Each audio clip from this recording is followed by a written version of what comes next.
In the far reaches of Tamrielic memory, before the towers of the Empire gleamed beneath the sun, before the Septims sat upon their dragon throne, there came across the seas a people unlike any who had walked these lands before. They were the Akaviri, born of a distant and secretive continent, where serpents whispered in misted mountains and the blood of dragons still lingered in the soil. Their arrival upon the shores of Tamriel was not an accident, nor a gentle migration. It was an invasion, fierce and determined, driven by their unending pursuit of the greatest of prey, the dragons themselves. For to the Akaviri, the hunt was not merely survival or conquest. It was a sacred vow, a test of spirit, a binding oath between hunter and hunted. Legends tell that their sails cut through the waters like fangs upon the sea, their ships carved in the likeness of coiling serpents. The men and women who disembarked upon the coast of Cyrodiil bore strange arms and stranger armor. Their blades were curved like the crescent moons, forged with a skill unfamiliar to Tamriel smiths. They spoke in a tongue that seemed both sharp and flowing, as though every word were carved in stone yet carried upon a breeze. And wherever they stepped, whispers of awe and unease followed. For the Akaviri brought with them not only the arts of war, but a philosophy, an understanding of the cycle of life and death bound to the eternal struggle against dragons. The invasion that followed shook the empire of men, for the Akaviri were no mere raiders. They fought with discipline, in ranks that moved like rivers of steel, unyielding and precise. Yet in the end, it was not conquest that defined their legacy. When Reman Cyrodiil rose, a man touched by destiny, he did not destroy the Akaviri. He bent their purpose into his own grand design. Recognizing in him the spark of the Dragonborn, the Akaviri laid down their arms and swore themselves to his cause. In him, they saw not merely an emperor, but the living incarnation of the very force they had hunted across continents. Thus was born the Dragon Guard, forged from Akaviri steel and Akaviri spirit, yet bound in loyalty to Tamriel's throne. They became guardians of the Dragonborn emperors, protectors of the legacy that tied mortal kings to immortal dragons. Their ways blended into the soil of Cyrodiil.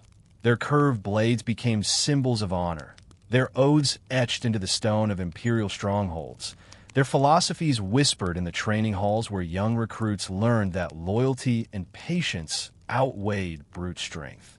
The Dragon Guard were no longer merely hunters from across the sea. They were the hidden hand of the Empire, the shield raised against all that would seek to undo the will of the Dragonborn. From this union of distant lands was born a legacy that would echo for centuries. The Akaviri, once strangers, now found in Tamriel a new home and a new purpose. Though their tongues and traditions would fade into memory, though their ships would never again cross the Patamaic waves, their spirit endured in the order they had built. And in the stillness of forgotten chambers, in the halls where torches burned low, the Dragon Guard would whisper their oldest vow, to stand eternal between dragon and man, between chaos and the sacred blood of kings. When the clash of steel faded and the banners of Reman Cyrodiil rose across the heartland, the Akaviri stood at a threshold between exile and belonging. They had not conquered, but neither had they been cast into the sea. Instead, they found themselves face to face with a man whose breath carried the weight of destiny. Reman was no ordinary ruler. His voice bore the Thursday the dragon's tongue, and in him the Akaviri recognized what they had sought across oceans and mountains, the living covenant between mortal and dragon, the Dragonborn. To such a figure, they could not remain enemies. They knelt, and in the stillness of that moment, a vow was made that would shape centuries. The Akaviri pledged not merely obedience, but devotion. Their oath was not to an empire of stone or to a throne of gold, but to the blood that flowed within Reman's veins, the sacred line that bound him to the dragons themselves. They swore to be the shield around the Dragonborn, the sword raised in his defense, and the shadow that watched unseen when dangers crept too close. Where once they had hunted dragons with relentless fervor, Now they would hunt any threat to the one chosen to rule in their stead. The hunters had become guardians, their sacred pursuit reshaped into a new purpose. In the years that followed, Reman wove them into the very fabric of his empire. He gave them keeps carved into mountainsides, armories filled with strange and foreign weapons, and secret halls within the imperial city where their councils could meet in silence. They were named the Dragon Guard, a title both honor and burden, for their charge was heavy. No longer were they simply a band of foreign warriors. They became a brotherhood bound by an oath older than stone, an order that would walk beside emperors through triumph and despair alike. The ceremonies of their vows were whispered to be as solemn as ancient rites. Torches lined cavernous halls where the air smelled of incense and steel. Young initiates knelt before elders whose faces were marked by the long years of service. The words of the oath were spoken slowly, in a tongue that blended Akaviri cadence with the imperial speech, as though the two worlds had been bound together in sound. Those who pledged themselves took no families, for their lives belonged to the order. They surrendered their names, adopting titles and callings that tied them to their duty alone. Over time, the people of Tamriel learned to look upon the curved blades of the Dragon Guard with a mixture of awe and fear, for they were seen not only as protectors of the throne, but as watchers from the shadows. They were the quiet presence in the courts, the unseen figures upon the roads, the unyielding guardians who never slept so long as their emperor lived. To some, they were saviors.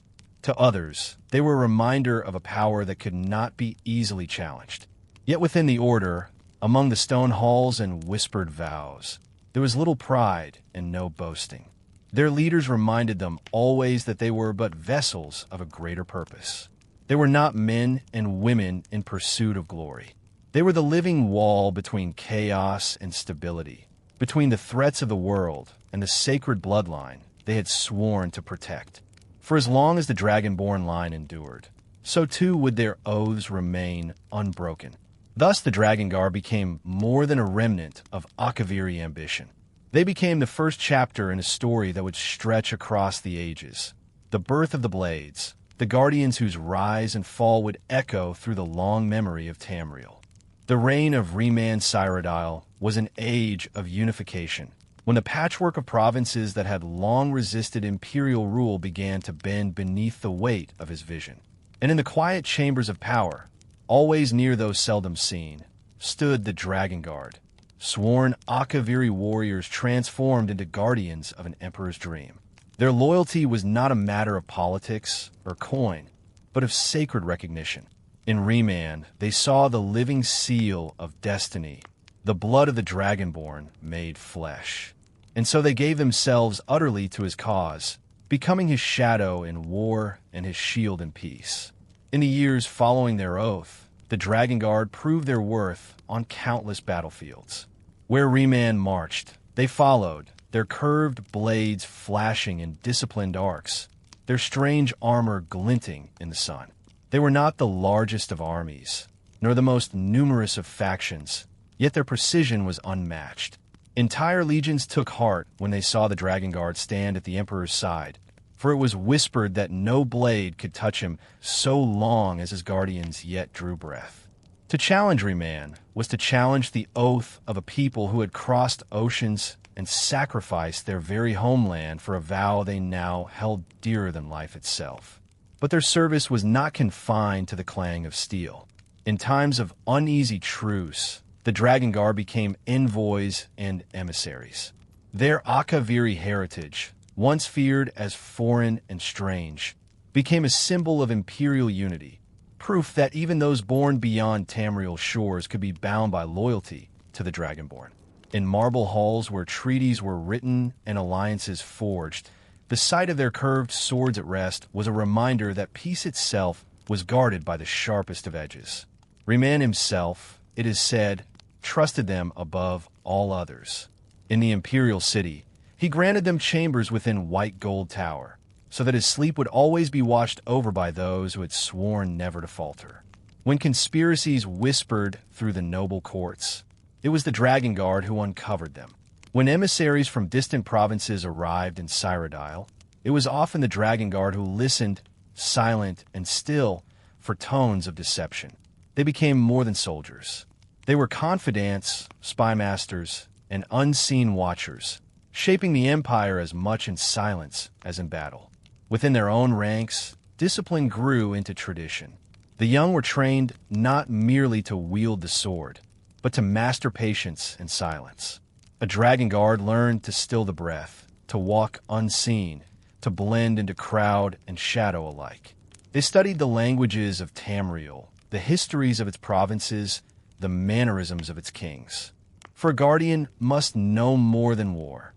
He must understand the hearts of those who might one day betray. And those centuries have passed, and though the halls of the Dragon Guard have long fallen silent, the memory of that first age of loyalty lingers. In the Empire's expansion, in its strength, in its fleeting golden age, there was always the steady presence of those who had sworn their lives to the Dragonborn line. Their service under Remand Cyrodiil was not a mere chapter in history. It was the forging of a bond between Emperor and Guardian, one that would endure far beyond the days of Remand himself. If the Dragon Guard had been only soldiers, their memory might have faded with the passing of Remand's reign. Yet what set them apart, what allowed their legacy to endure across the shifting sands of centuries, was not merely the battles they fought, but the code they carved into the marrow of their order.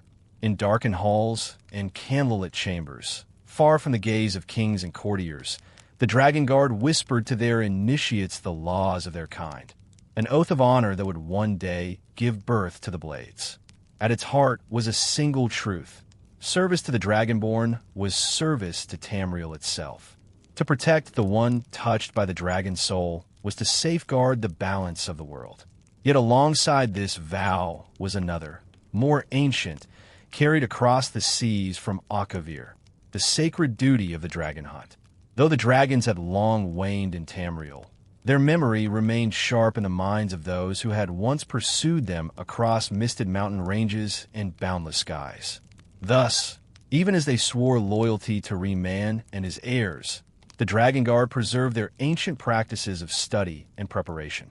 Scrolls written in flowing Akaviri script described the movements of scaled wings, the habits of fire-breathing beasts, and the rituals by which a hunter steeled his soul against terror. To the Dragon Guard, the hunt was not savagery. It was reverence, a meeting of equals upon the field of destiny. The initiates of the order were taught to view themselves not as masters of life and death, but as servants of balance. A sword was never to be drawn for vanity, nor was a secret to be whispered for ambition. Patience was the highest virtue, loyalty the greatest strength. A Dragon Guard could wait in silence for weeks, a shadow at the edge of a lord's hall, unmoving, unseen, until the moment came to act. They lived lives stripped of possessions and pride, bearing only their curved blades and the armor passed from generation to generation. Names were seldom spoken beyond the walls of their strongholds, for they lived not as individuals, but as threads woven into a greater tapestry. Secrecy was the shield that cloaked them. Few beyond the highest ranks of the imperial court ever glimpsed their inner rites, and fewer still understood their ways. To the common folk, they were little more than phantoms, protectors whose presence was felt but rarely seen. Tales spread of lone Dragon Guard traveling the provinces, watching from the shadows, their identities hidden beneath plain cloaks. To cross paths with such a figure was to feel the weight of history itself, gazing silently from behind dark eyes. Yet even within their secrecy, there was a quiet kindness. Records speak of Dragon Guard who defended villages from marauders, not because duty required it, but because their oath extended beyond emperor to people. They believed that to shield the Dragonborn's realm was also to shield the humble farmer and weary traveler. In this, their honor revealed itself not only in the halls of kings, but upon the dusty roads of Tamriel. Thus was shaped the early soul of the order. Warriors bound not by conquest, but by patience. Guardians who bore secrets as carefully as they bore swords. hunters who looked upon dragons not with hatred, but with solemn reverence.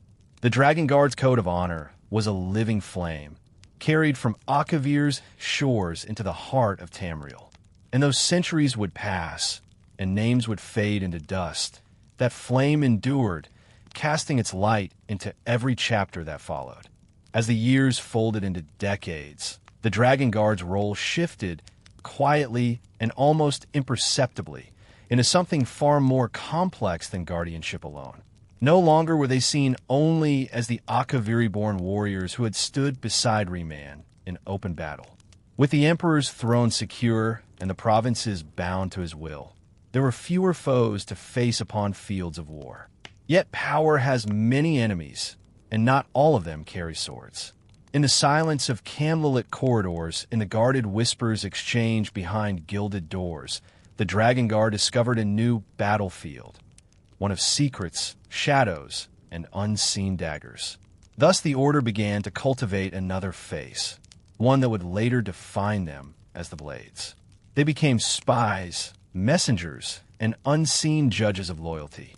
Their curved swords still hung at their sides, but more often their weapons were quiet observation, careful listening, and patience sharpened to the edge of a dagger. A Dragon Guard could enter a city as a wandering pilgrim, as a humble scribe, or as a merchant of curious wares.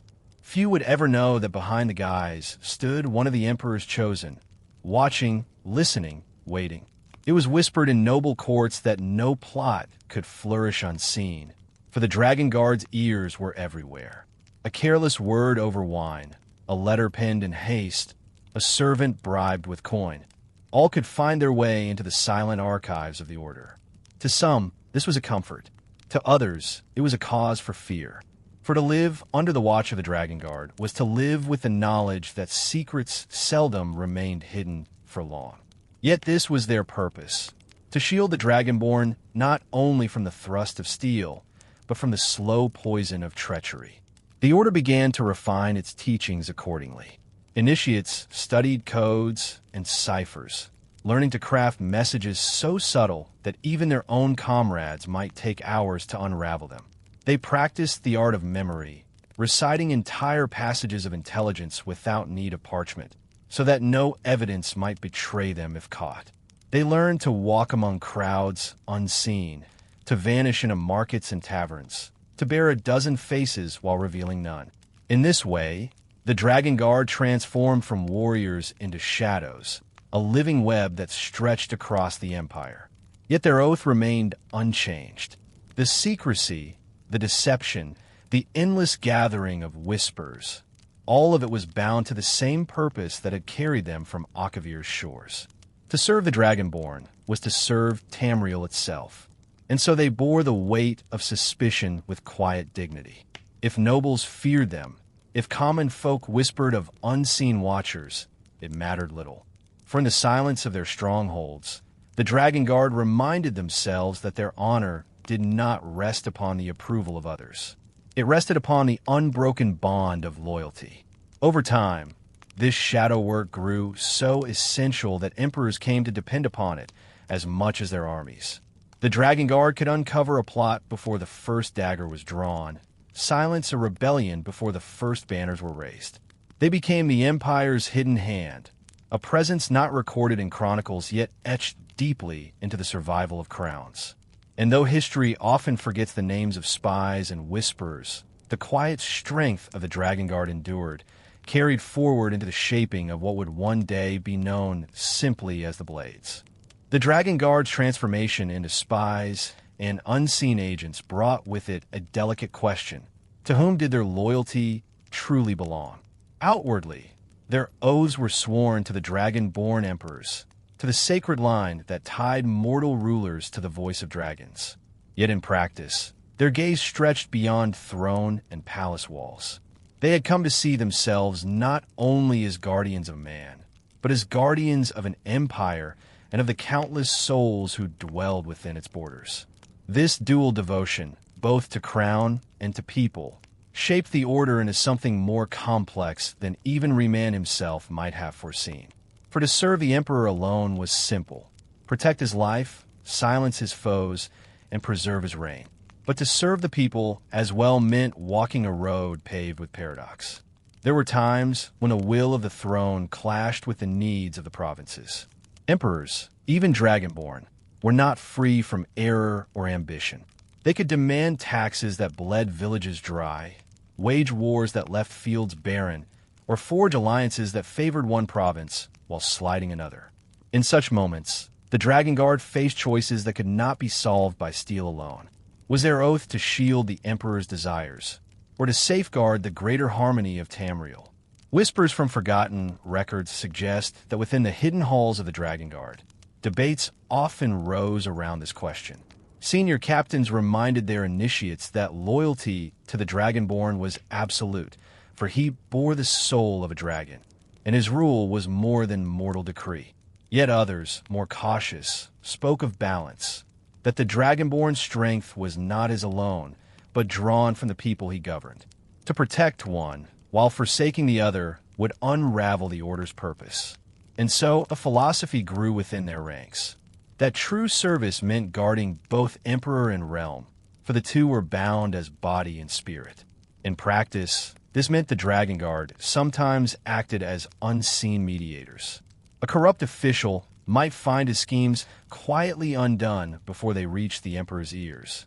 A noble whose cruelty sparked unrest might vanish into exile under mysterious circumstances. Villages threatened by banditry sometimes discovered that masked riders had struck in the night, leaving silence where once raiders thrived. Rarely were these acts spoken of, and never were they claimed openly. Yet the common folk, in their songs and quiet tales, began to speak of guardians who watched not only over kings, but over farmers, traders, and wanderers as well. This balance, however, was fraught with peril. To act too freely in defense of the people was to risk the Emperor's suspicion. To act too blindly in service of the throne was to betray the trust of the land itself. The Dragonguard walked forever in this tension, a tightrope of shadows and loyalty, where one misstep could cast them into ruin. Perhaps it was inevitable that in later centuries, this very paradox would contribute to their decline. But in these early days, the balance held. They remained both sword and shadow, serving crown and people alike, weaving a fragile harmony that allowed the empire to stand stronger than it might otherwise have done. And so, as Tamriel dreamed beneath the reign of Reman's heirs, the Dragonguard carried on their silent vigil. They were guardians of emperors, yes, but also guardians of the unseen bonds that held a realm together. In their secrecy, they became the invisible bridge between ruler and ruled, a presence that watched over all with patience, loyalty, and the quiet weight of ancient vows. The passing of Reman's line left the Dragonguard in uncertainty. Without a Dragonborn emperor to embody their oath, many whispered that their purpose had ended. Some feared that the Order would crumble, scattered like ashes upon the wind. Yet history is shaped by moments of renewal, and for the Dragonguard, renewal came with the rise of Septim, the man who would be known to all of Tamriel as Talos. When he seized the mantle of Dragonborn, when his voice thundered with the Thursday and his armies bent the provinces to his will, the Dragonguard saw in him the living echo of Reman. And so once more they knelt. With the founding of the Septim dynasty, their place in history deepened. They were no longer an Akaviri remnant absorbed into a foreign throne. They became woven into the very fabric of the empire itself, inseparable from the destiny of the Dragonborn rulers. It was in this era that the Dragonguard shed their old name and became widely known as the Blades. The title was simple, yet it captured the essence of their role.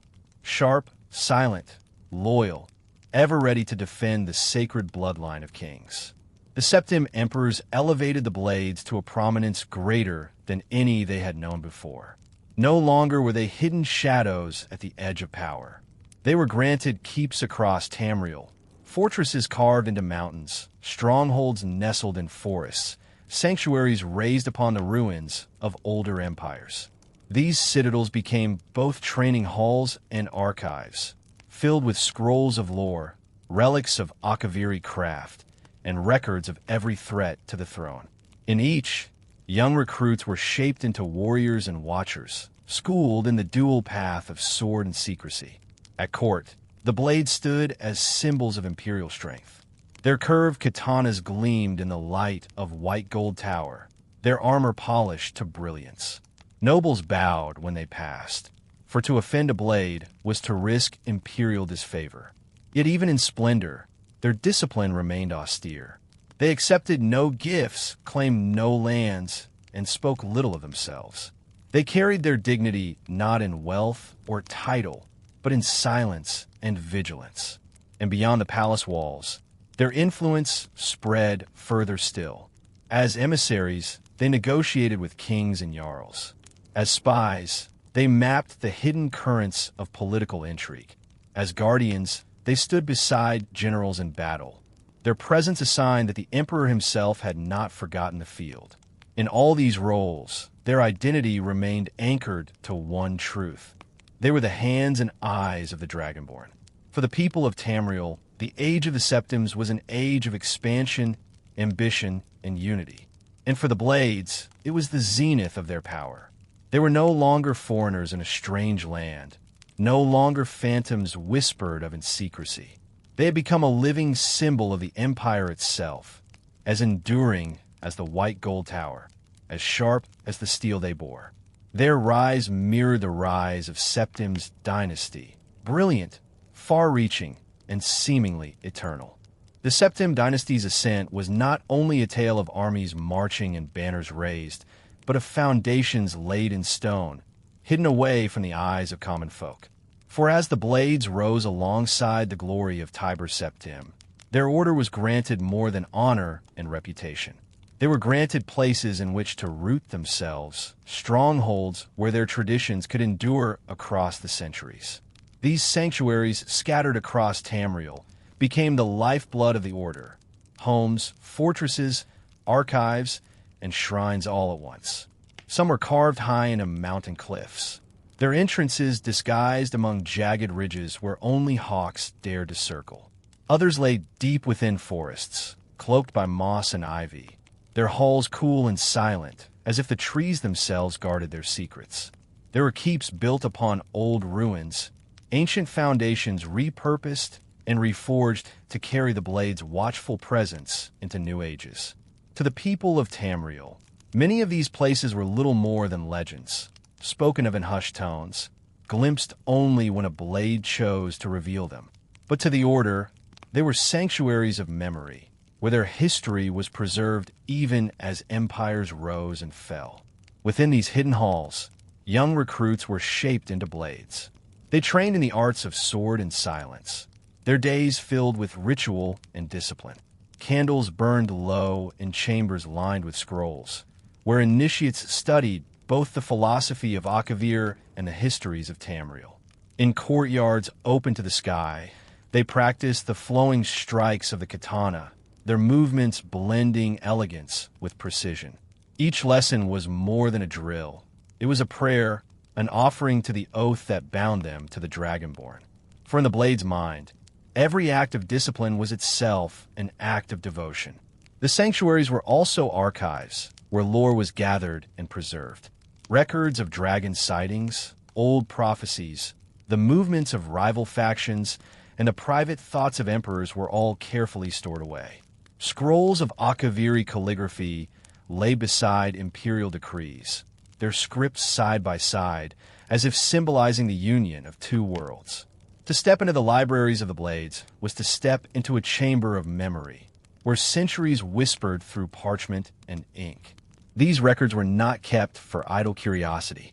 They were weapons of a subtler kind, ensuring that the Order always knew more than those they served, always prepared for what the future might hold. But the sanctuaries were not all hidden. Some, like Cloud Ruler Temple, stood proud against the sky, its great stone steps leading to halls where fires burned eternal. There, emperors themselves sometimes walked, seeking counsel or solace from those sworn to protect them. The temple was more than fortress. It was a symbol.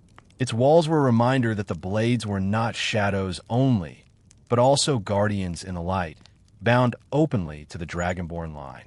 And when pilgrims glimpsed its silhouette against the horizon, they whispered prayers of gratitude, believing that so long as the blades endured, so too would the Empire. In these sanctuaries, the blades forged not only steel but spirit.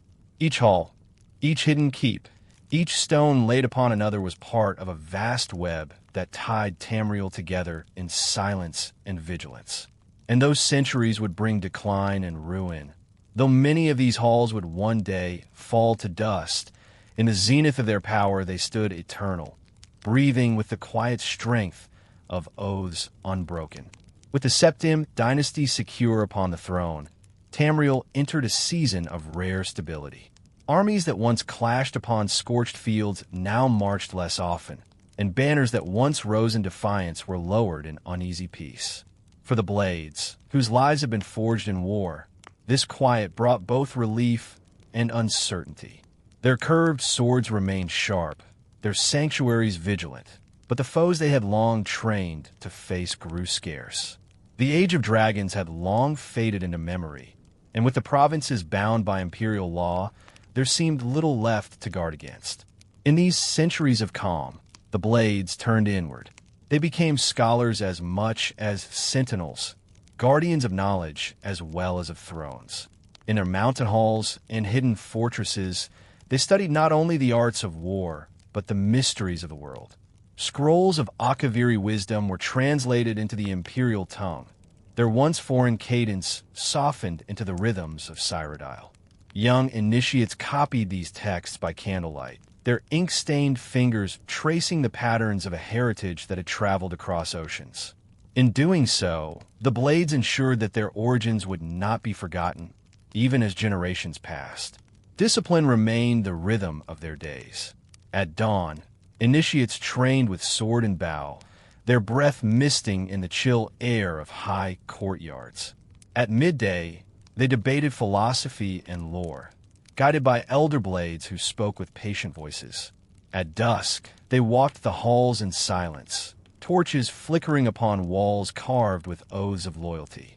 Their lives were not loud, but steady, a quiet hum of duty, ever watchful even in times of peace. And yet, beneath this surface of order, a subtle change began to stir. Without dragons to hunt, without wars to test their steel, the blades slowly drifted from the fiery urgency that had once defined them. Some became more like librarians than warriors, their hands better suited to parchment than to hilt. Others found themselves restless, yearning for action that never came. A generation raised in stillness knew little of the sharp edge of necessity, and though they bore the same vows as their forebears, their sense of purpose was softer, less tempered by fire. Still, to the Empire, they remained an enduring presence. In courts and castles, their cloaked figures could still be glimpsed, a reminder of the bond between crown and guardian. Nobles spoke with reverence of their vigilance, even as they wondered in private what threats they truly faced. Farmers and merchants, hearing tales of the blades' hidden sanctuaries, still whispered prayers to them, believing that so long as the order endured, the Empire's heart would remain safe. The quiet years did not weaken the order entirely. They gave the blades time to gather strength, to deepen their traditions, to preserve their lore. Yet they also dulled the sharpness of a sword long kept in its scabbard. What was once forged in fire now sat cooling in the still air of peace. And though the Empire thrived, and though the blades seemed unshakable, the seeds of slow decay had been sown. For every order-born necessity must face the trial of irrelevance. And it was in these centuries of calm that the blades first began to drift toward that hidden precipice. The centuries of calm that followed the early Septim conquests were gentle upon the people of Tamriel. But for the blades, they carried a quiet danger. For an order forged in fire and sharpened by battle, peace was both blessing and erosion. The oaths still bound them. The sanctuaries still echoed with ritual, yet the urgency that had once given their lives clarity began to fade. A sword may gleam brightly upon a wall, yet without the test of combat, its edge dulls. So too did the blades begin to drift, their traditions preserved in form, yet losing something in spirit. Young initiates no longer grew up with the stories of dragons looming overhead or invasions threatening their homes. Instead, they studied parchments of creatures that had not flown in living memory, rehearsing strategies for wars that seemed unlikely to return.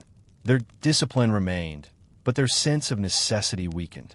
When a youth asked why their order existed, the answer was no longer carried on the breath of living danger, but drawn instead from fading pages and distant echoes. They honored the past with sincerity, yet sincerity alone could not replace the fire of purpose. Within their sanctuaries, daily life carried on with almost monastic calm. The clang of training blades rang out at dawn, but fewer elders pressed their recruits to exhaustion, for the urgency of survival had lessened. Candlelit archives grew more crowded, filled with scholars who pored over scrolls of prophecy and fragments of history. Some within the order began to see themselves less as hunters or guardians and more as keepers of lore, historians who happened also to carry swords. This shift did not happen in an instant, nor was it universal. Yet slowly, over generations, the balance of steel and parchment tipped toward the written word. Even in their outward role, the blades seemed less present. Once they had moved swiftly against threats to the throne, silencing conspiracies before they could blossom. In the quiet years, many such dangers dwindled, and their vigilance sometimes appeared unnecessary, even excessive. Nobles whispered that the blades had become watchful but idle, guardians without enemies, relics more than necessities.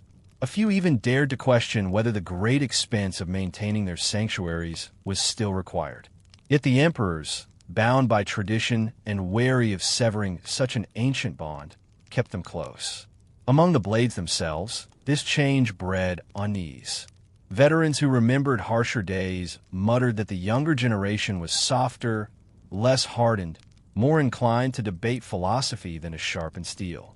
Some feared that, when the day of crisis inevitably returned, the order would find itself unprepared. Others argued that preservation of knowledge was itself a form of vigilance, for wisdom could be as powerful a shield as a sword. These debates shaped the inner halls of the blades, their voices low but their meaning clear. The order was not what it had once been, and none could say whether this change was strength or weakness. Thus the centuries passed, calm on the surface, restless beneath. The blades endured, loyal still but transformed. Their sanctuaries glowed with the light of candles. Their archives swelled with scrolls. Their swords gleamed, though seldom, stained with blood. To the Empire, they remained a symbol. But symbols, too, may grow brittle when not tested. The soft decay of purpose did not destroy them, but it prepared the ground for the struggles yet to come, when peace would shatter and the blades would be forced to discover whether their vows still held the strength to weather fire. The blades had endured for centuries, bound to the Dragonborn emperors by oaths sworn in blood and fire. Their sanctuaries, scattered across mountains and hidden valleys, echoed with the clang of steel and the murmur of vows. Yet no order, however noble, stands unchanged by time. Just as stone erodes under centuries of wind and water, so too did the blades begin to show subtle fractures. They were not broken, nor yet weakened beyond repair, but the unity that had once defined them began to soften into quiet division. The oath itself remained unshaken. Every blade swore loyalty to the Septim line, honoring the blood of Tiber Septim as the rightful vessel of the Dragonborn. That bond was sacred, unyielding. Yet outside that singular vow, questions stirred. Should the blades confine themselves to shadows, guardians unseen until the moment of crisis? Or should they step forward into the councils of the realm, using their wisdom to shape the very direction of the empire they served? The debate was not born of disloyalty, but of differing visions. To some, silence was strength. To others, silence was neglect. This tension grew sharper with each generation. The younger initiates, raised in an age without dragons and with fewer wars, found themselves drawn more to parchment than to battlefield. They studied prophecies, mapped the stars, and debated philosophy as eagerly as they practiced the forms of sword and bow. In their eyes, the future of the order lay not only in steel, but in wisdom gathered and applied. Older veterans, whose memories stretched back to harsher days, frowned at this shift. To them, every moment spent in scroll-filled archives was a moment stolen from the training yard, a step away from the essence of what it meant to be a blade. Thus the order found itself with two souls within one body. The scholars claimed that the emperor's safety could be preserved by knowledge as much as by arms, by preventing dangers before they arose. The warriors insisted that true vigilance was never passive, that only the sharpness of steel kept darkness at bay. Though neither faction abandoned loyalty, suspicion brewed between them. In whispered conversations beneath vaulted ceilings, they questioned each other's resolve. A library could not deflect an assassin's dagger. A blade alone could not foresee the schemes of ambitious nobles. Both sides knew their own strength, but each feared the other's path led to decline. Beyond their sanctuaries, these divisions did not remain invisible. Courtiers with sharp ears sensed the discord, and rumors seeped into the corridors of power.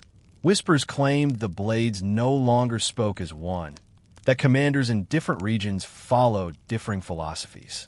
Some nobles even suggested that the order might be persuaded or divided, its unity less absolute than legend claimed. Whether such tales were truth or embellishment mattered little. Suspicion, once planted, grows of its own accord. The emperors themselves began to notice. Some rulers leaned heavily on the blades, trusting both their counsel and their vigilance. Others regarded them with unease, questioning whether an ancient order with its own hidden traditions might wield power not entirely beneath the crown.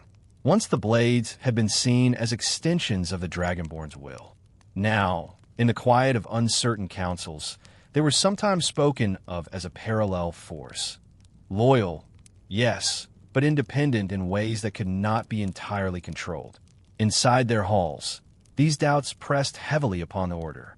The veterans stood firm upon tradition, insisting that loyalty alone defined them, and that to serve was enough.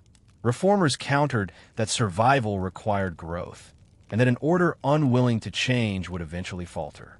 No blood was shed, no schism openly declared, yet the fractures deepened. Like hairline cracks in stone, they were small and easily dismissed, yet under the pressure of time and conflict, they would one day widen. For now, the blades endured, but their unity was no longer as seamless as it had once been. The shadows of decline had begun to stir, silent and inexorable. The blades had always lived in shadow, moving quietly through courts and countrysides alike, unseen by most, acknowledged only by the few who understood the breadth of their service. Yet as their influence grew alongside the empire's reach, so too did the unease of those who looked upon them. For while an unseen guardian inspires gratitude in moments of crisis, in times of peace, such secrecy can feel unsettling, even dangerous. Courtiers and nobles, ever wary of hidden power, began to cast sidelong glances at the blades who lingered near the throne. Their silence, once a mark of dignity, became in some eyes a veil concealing intentions unknown. Tales whispered through the banquet halls of Cyrodiil painted them not as selfless protectors, but as meddlers steering imperial policy from the shadows. Some claimed the blades had their own designs, a vision of empire separate from the emperor's, whispered into the ears of rulers behind closed doors. These suspicions rarely held proof, yet proof was not required for unease to grow. In the provinces, their presence bred similar tensions. A blade assigned to a provincial governor might seem, to the people, less like a protector and more like an overseer. The curved blades they carried, symbols of both Akaviri heritage and imperial loyalty, came to represent not just guardianship, but also surveillance. Farmers and merchants, who knew little of the order's history, wondered aloud why such figures lingered among them, eyes sharp and words few. The blades did not explain themselves, for explanation was not their way. But in silence, misinterpretations thrive. Compounding this unease was the Order's growing appetite for knowledge. Archives grew heavier with scrolls of prophecy, and records of bloodlines and lineages were collected with relentless care. Some within the Order saw this as prudent, an act of foresight against threats that might arise from forgotten corners of history. Yet to outsiders, the gathering of such lore looked like preparation for designs of their own. "What need has a guard of so many secrets?" asked more than one suspicious noble. And in the lack of an answer, imaginations filled the void. Even among emperors, feelings were divided. Some valued the blades deeply, trusting them with counsel no other ears would hear. To these rulers, the Order was indispensable, a constant companion of the Dragonborn throne. But others looked upon them with caution, wondering if their loyalty to the Dragonborn blood was stronger than their loyalty to the living emperor. For the blades swore to the line itself, not to the personality who wore the crown, and in that subtle distinction lay the seed of imperial mistrust. Inside the Order, such doubts were not unknown. Veteran commanders reminded their agents to remain unseen, to act as shadows and not as kings. Yet the more they were spoken of, the harder it became to remain invisible. Their renown, once a shield, had turned in part into a burden. The common folk called them mysterious. The nobility muttered of manipulation. Even the emperors sometimes wondered if their guardians were too independent to be entirely safe. Still, the blades continued their watch. They trained, they recorded, they whispered counsel when needed and drew steel when required. Outwardly, little seemed changed. But beneath the surface, suspicion had begun to cling to them like mist upon stone. And in Tamriel, where rumor is often as deadly as blade, such shadows would prove difficult to dispel. The Order had not yet fallen, nor truly faltered, but the certainty of its place in the Empire's heart was no longer absolute. The slow drift into decline had begun, not by battle or betrayal, but by the subtle erosion of trust. The blades had long endured the shifting tides of empire, steady in their purpose even as whispers of doubt gathered around them. Yet nothing in their history could prepare them for the shadow that approached in the waning years of the Third Era. Tamriel, proud and vast, seemed at first glance unchanged. Crops grew in the valleys, markets bustled with merchants' cries, and the imperial city gleamed upon its island like a jewel of order. But beneath that calm veneer, unease stirred. Dreams troubled the sleep of commoners. Strange portents filled the skies, and the wise felt a subtle trembling in the very air, as though the world itself waited for a storm. The blades, ever vigilant, saw what others dismissed. Their archives had long stored obscure prophecies, some so old they were recorded in scripts few could now decipher. Many had been set aside as riddles, fragments of visions that seemed too vague to act upon. But as omens multiplied, those fragments began to align. Scrolls spoke of doors between worlds, of fire spilling from unseen realms, of chains snapping where once the borders between Mundus and Oblivion held firm. To the untrained ear, such prophecies might sound like myth. To the blades, whose duty stretched beyond mere politics to the very preservation of order, they sounded like warnings now fulfilled.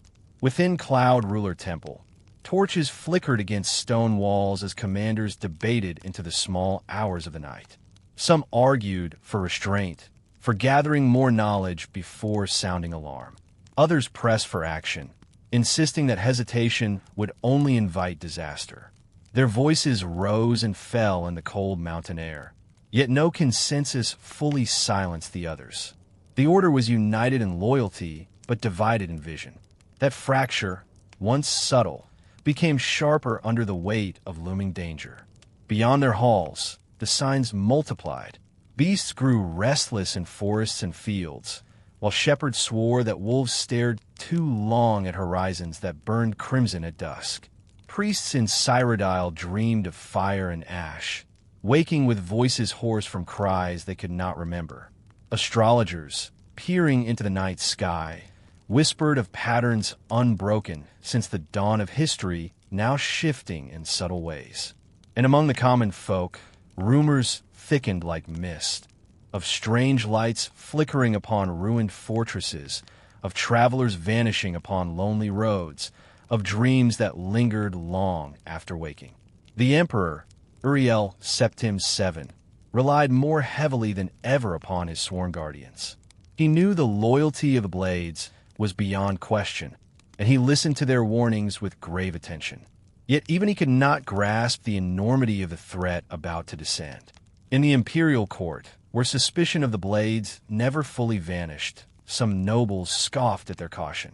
They claimed the Guardians invented dangers to preserve their importance, weaving tales of prophecy to ensure their counsel remained indispensable. To such skeptics, the Blades' warnings were but echoes of ambition, not foresight. The Order bore these accusations silently, their dignity refusing quarrel, though in silence the wound grew deeper. And so preparations began in secret. Riders traced the hidden paths of Cyrodiil, mapping places of weakness and strength. Lore masters pieced together the Elder Scrolls, seeking fragments of clarity amid riddles. Armories were stocked, swords honed, bows strung. Young initiates drilled with greater rigor, their breaths misting in the mountain air as commanders reminded them that vigilance was the first shield of the Empire. Even those who had once doubted the urgency of their warnings now felt the weight of unease pressing against their hearts. What the Blades could not yet know was that the storm they sensed would not merely test their readiness, but the very soul of their order. The Oblivion Crisis was no simple war, no rebellion of men against men. It was fire from another world, an invasion that would tear at the fabric of Tamriel itself. And in that crucible, the Blades would be called upon to defend not only their emperor, but the future of the Empire itself. Shadows deepened, the air grew heavy, and in the silence before the storm, the Blades stood watch, guardians poised upon the edge of history. The warning signs that had troubled the Blades for months finally sharpened into grim reality.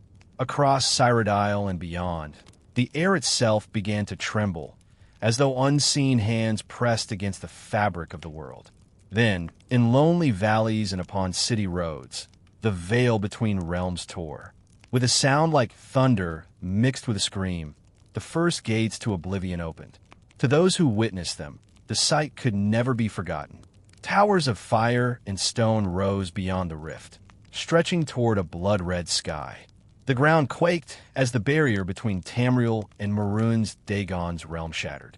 From those burning thresholds poured creatures of nightmare, Dremora-clad in blackened armor, Clanfear hissing like scaled hounds, and winged horrors that shrieked as they descended upon the unprepared. Villages fled in terror, and farms once filled with harvest became fields of ash. The Blades, who had prepared in watchful secrecy, sprang into action. They did not hold great armies, nor could they close the gates themselves, but they bore the Emperor's trust and the weight of centuries of vigilance. Riders were dispatched from Cloud Ruler Temple, their horses pounding across provinces to warn garrisons, to rouse towns, and to summon allies before the fire could spread unchecked. Some Blades fought directly, clashing with Daedra on roadsides, their curved swords flashing in the eerie glow of the portals. Others turned to guiding civilians, carrying children to safety, rallying scattered guards, and giving form to chaos. Even so, the Order soon realized the enormity of their challenge. For each gate closed, another seemed to open. The Daedric tide was not random, but relentless, spreading like fire through dry grass. Entire legions of the Empire strained to hold lines, yet were stretched thin across the vast provinces. And in the midst of that chaos, the question grew sharper. Could the Blades fulfill their ancient charge when the threat came not only for the Emperor, but for the very world he ruled? Within the Imperial City, the Blades guarded Uriel Septim VII more closely than ever. Rumors spread of assassins and conspiracies within the capital, even as Daedra stalked the provinces. The Emperor, solemn and burdened, spoke often with his protectors, confiding fears he could not share with courtiers. He knew his days grew short, for the prophecies whispered of a death that would mark the beginning of salvation. The blades heard his words, and though they remained steadfast, a shadow of dread grew heavy in their hearts. To protect the Dragonborn line was their sacred vow, yet prophecy hinted they might soon fail. Despite fear, the order did not falter. Patrols doubled, scouts vanished into forests to track Daedric incursions, and archivists searched furiously for fragments of prophecy that might reveal a path forward. For in the end, the Blades understood their role was not to command the war, but to safeguard the heart of the Empire until the moment came when hope could be seized. They were watchers in the fire, steady though the world itself seemed ready to collapse. Thus, the opening of the first gates marked more than the beginning of invasion. It marked the beginning of the Blades' most desperate trial. They had survived whispers of suspicion, the burden of secrecy, and centuries of hidden service.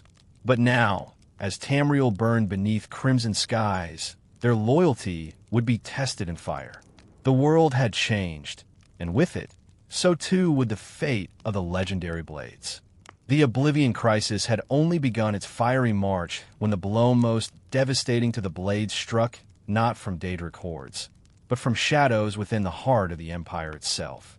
For though their order was founded to guard emperors, though countless Blades had lived and died to uphold that sacred oath, the night came when their vigilance faltered and the Dragonborn upon the ruby throne was lost.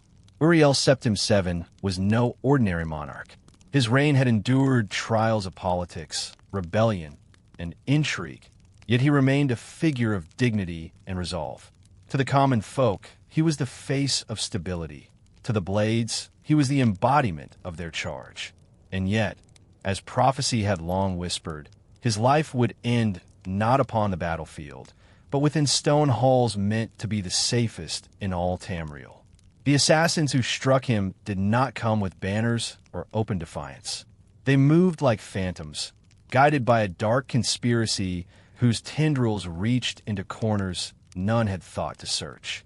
Their passage into the Imperial Palace remains shrouded in mystery, but when the moment came, even the most loyal Blades could not stop it. In torchlit corridors deep beneath White Gold Tower, steel clashed in sudden fury, and cries of warning echoed too late. Uriel Septim VII fell to blades not of Daedra, but of men, leaving the Empire bereft of its guiding star. For the Blades, the weight of failure was crushing. Generations had lived and died with one oath upon their lips, to protect the Emperor and his line. In one night, that oath lay shattered. Survivors spoke of their desperate struggle, of interposing their bodies between assassins and sovereign, of fighting through narrow halls as firelight flashed on steel. Some fell without ever seeing their foe. Others carried their emperor's final words like a wound they could never heal. And though they fought with valor, they could not halt destiny. The Dragonborn was gone. In the silence that followed, the imperial city trembled. Whispers raced through taverns and markets. The emperor was dead. Rumors swelled like storm tides, some claiming Daedra had reached the heart of the tower itself. Others insisting treachery within the court had unbarred the gates. None knew the full truth, yet all felt the same fear. If even the emperor could fall, what hope remained for Tamriel? The Blades, cloaked now in grief, gathered what remnants of duty they could. They secured the palace, bore away the body of the fallen emperor, and swore anew to find and protect the last heirs of the Septim line. For prophecy had spoken not only of Uriel's death, but of a hidden son, one who might yet carry the dragon's blood and light the path of salvation. To this hope they clung, though despair gnawed at their resolve. In that single night, the nature of the crisis changed. No longer was it only a war against Daedric gates and invading legions. It was now also a war against time, secrecy, and the unraveling of hope itself. And for the Blades, once guardians unshaken, it marked the beginning of their deepest sorrow. They had not only lost their emperor, they had lost the certainty of their purpose. Yet still, beneath grief, a spark endured, the vow that as long as breath remained in their bodies, they would search for the heir and keep the dragon's fire alive. With Uriel Septim VII slain, the Empire trembled like a ship struck by sudden storm. The dragon throne, once secure beneath the might of blood and lineage, stood empty. The ruby crown was without a bearer, and the heart of Tamriel seemed hollow. Yet within the chaos, whispers began to surface, borne upon currents of prophecy long stored in the hidden archives of the Blades. The Emperor had not left the world bereft of heirs. One son yet lived, unknown to throne or court. His name was Martin, though the Empire knew him only as a humble priest of Akatosh, tending the faithful in the quiet town of Kvatch. He had been raised apart from splendor, hidden from the eyes of scheming nobles and envious rivals. No courtiers had watched his growth, no heralds had proclaimed his birth. Even he knew not the full truth of his blood. Yet within him flowed the ancient line of Reman and Tiber Septim, the dragon's blood that alone could bind amulet to throne. For the Blades, this truth became a fragile lantern in a world swallowed by night. In the days that followed the Emperor's assassination, the Blades moved with desperate secrecy. Cloud Ruler Temple, once their proud bastion, grew quiet with mourning, its courtyards filled not with laughter of training, but the hushed tones of counsel.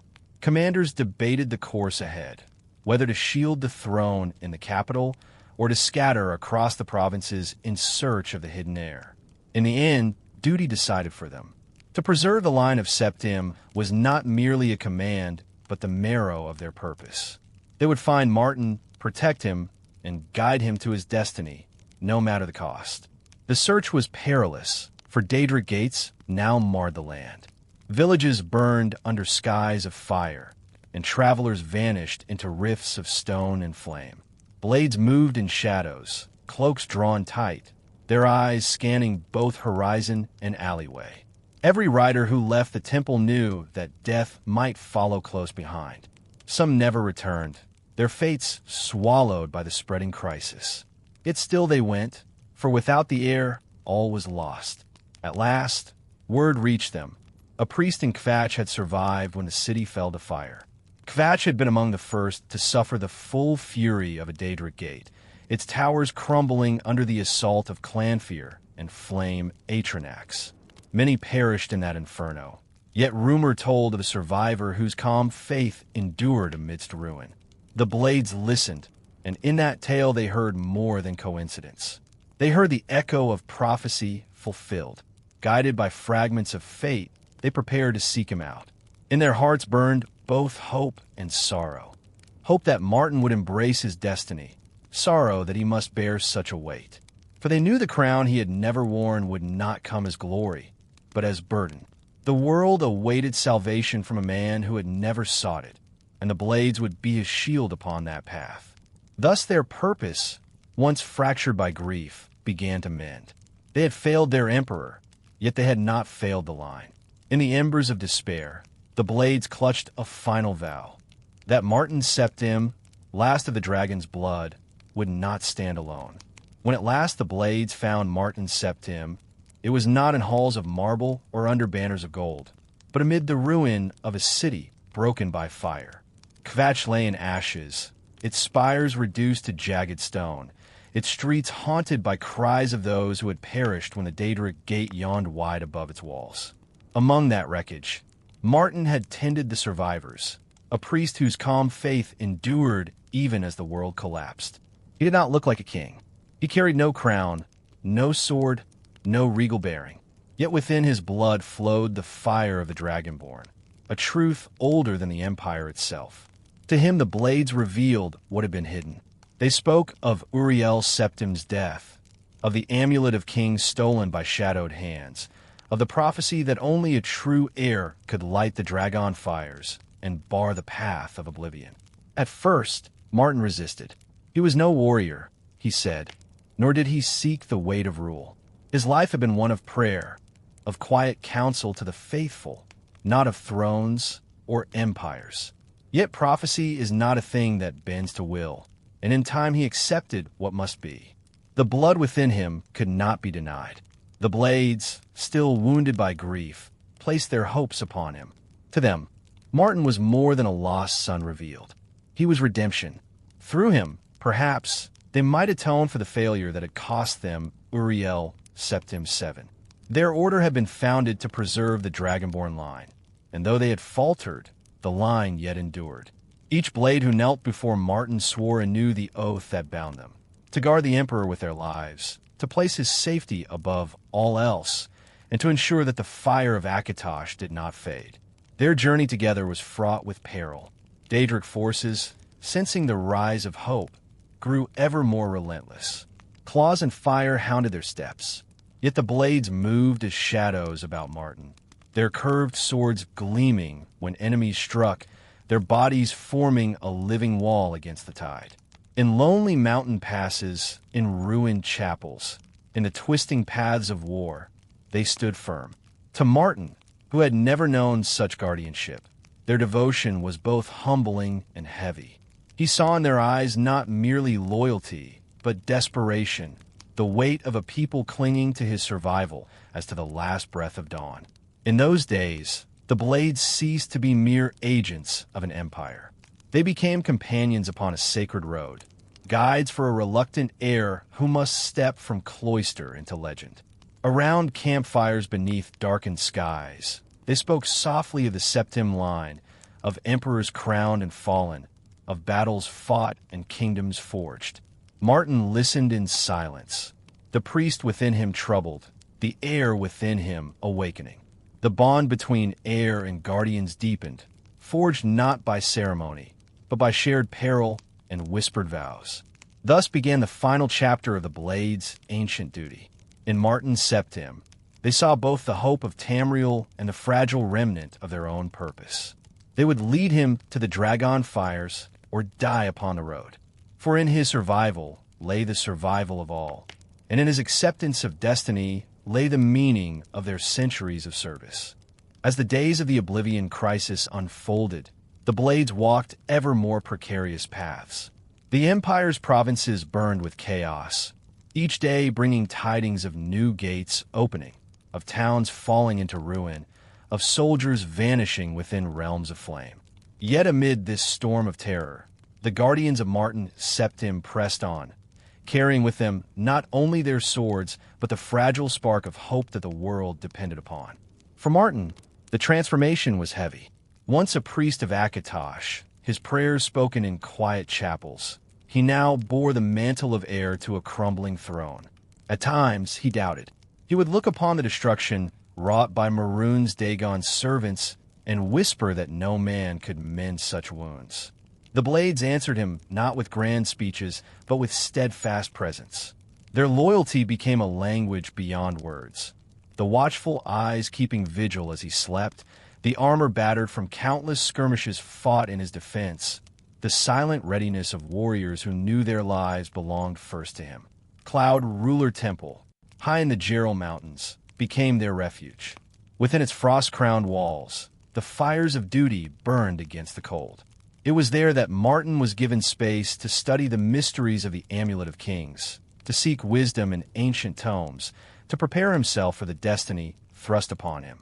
And it was there that the Blades, their order diminished in number, but not in spirit, found renewal. The temple's stone halls, echoing with the steps of countless generations before them, seemed to remind each warrior that though empires might falter, duty endured. Yet shadows pressed close. The mythic Dawn, those fanatics who had orchestrated Uriel's assassination, sought endlessly to end Martin's life. Their knives moved through cities. Their agents whispered among crowds. Their eyes watched from darkened alleys.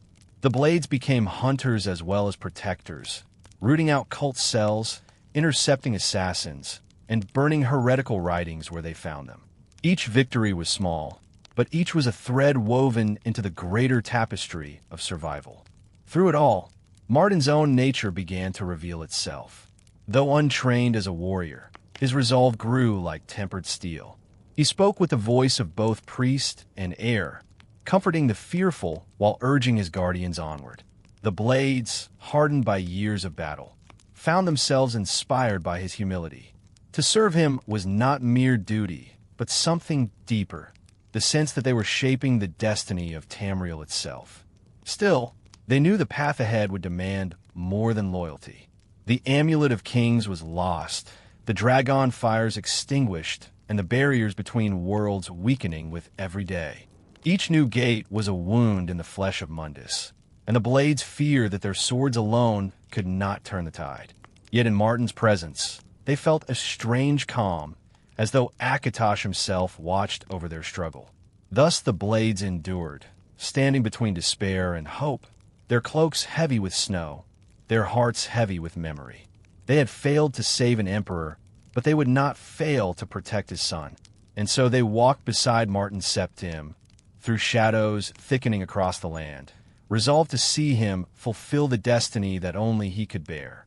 In the twilight of the Oblivion Crisis, the blades stood at the edge of destiny. The skies above Tamriel darkened with the fiery glow of Daedric gates, and across the empire the cries of the people echoed like mournful hymns. Yet high in the Gerald Mountains, where the ancient stones of Cloud Ruler Temple touched the heavens, the guardians of Martin Septim gathered in solemn vigil. They knew the hour was drawing close, that the choices made in the days to come would decide not only the fate of the empire, but the fate of Mundus itself.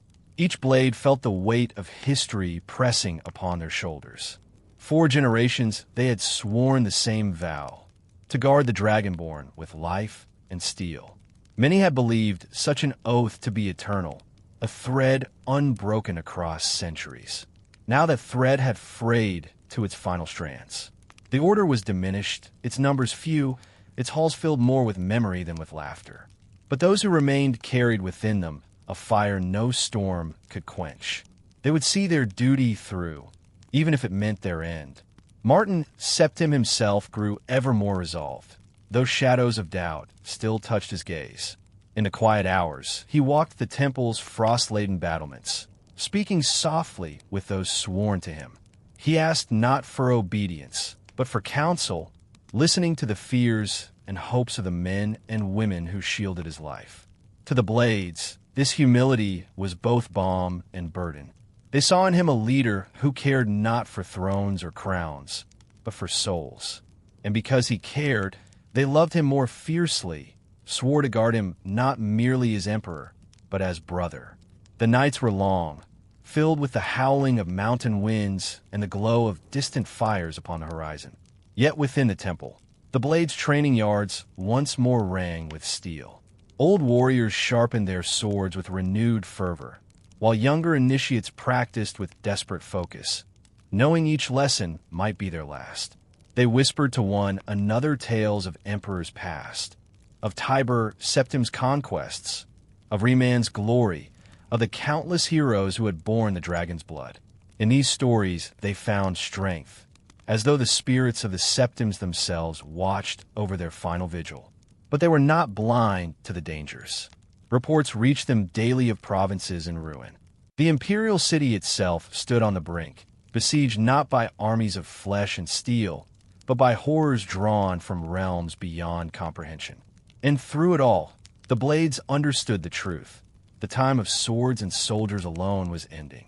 Only Martin, and the destiny bound within his blood, could close the jaws of oblivion.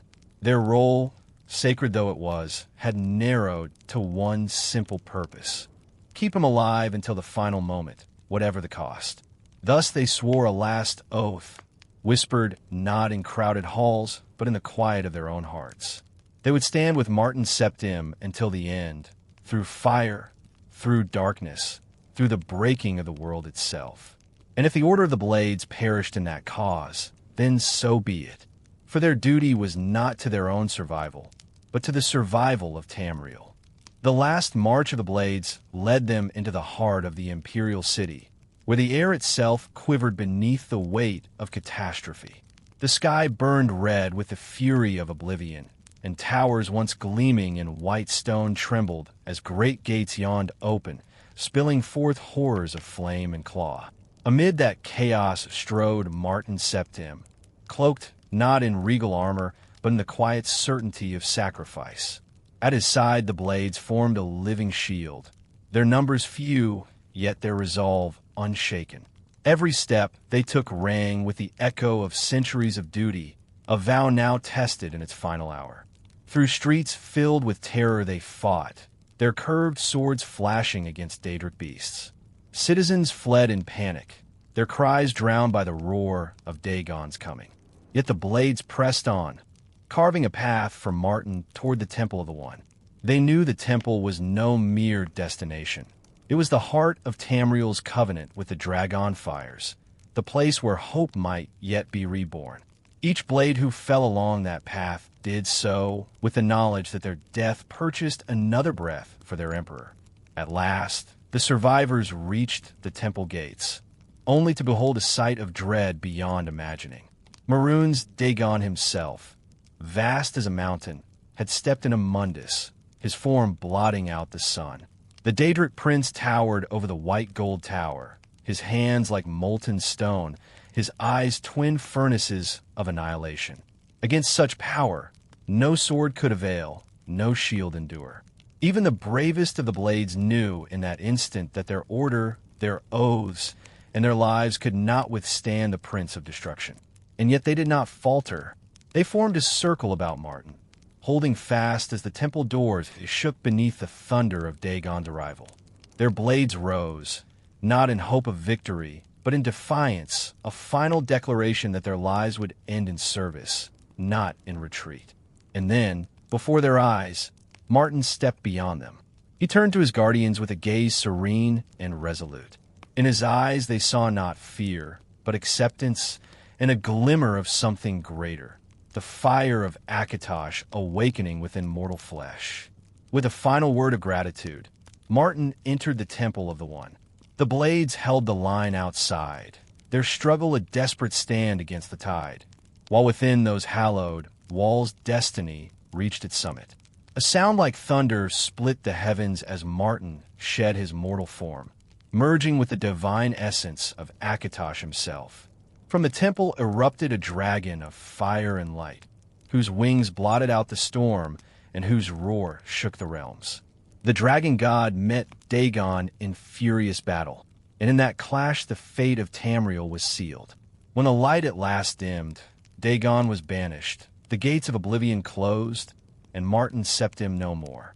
Only stone remained where once he had stood, a statue of dragon and man fused in eternal vigil. The blades, who staggered through smoke and silence, gazed upon that monument with hearts torn between triumph and despair. They had fulfilled their duty, but in fulfilling it, they had lost both emperor and purpose. Thus ended the blades as they had been. Though some survived in body, their spirit was broken, their orders scattered to shadows. No Dragonborn remained for them to guard, no dragon fires to keep, no oath to sustain them. They became relics, hunted in years to come, remembered not as the unbroken sword of the Septims, but as guardians who had given all in one last, faithful stand.